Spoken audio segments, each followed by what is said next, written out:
walaloo wal qooduu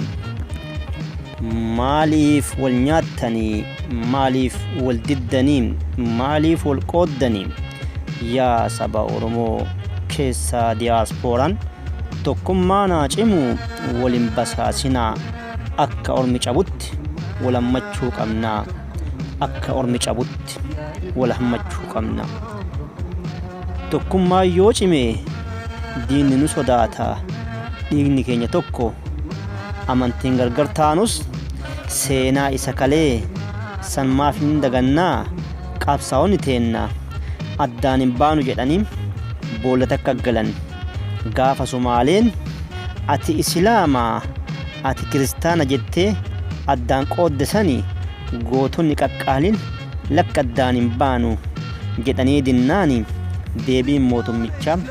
rasaas qofa ta'e deebiin mootummichaa rasaas qofa ta'e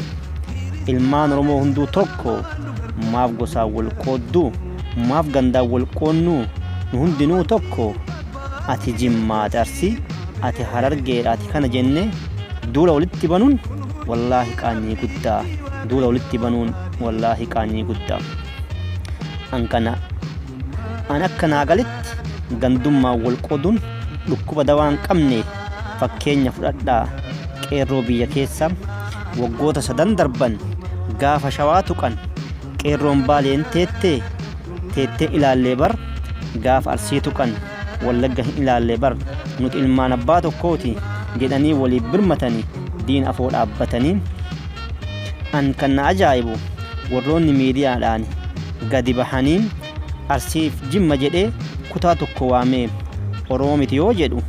xinnuman qaanfatu xinnuman saalfatu ilmi namaa tokko hundinuu waliin caalu yoo ka wal caalullee sodaa rabbiitii fi beekumsa horateeni lakki ilmaan ayya warri gandummaa yaaddan mee xiqqoo qaanfadhaa gaafa gandaan deemne dubbiin baddee bara akka oduu durii sangoota 3 taana akka oduu durii sangoota 3 taana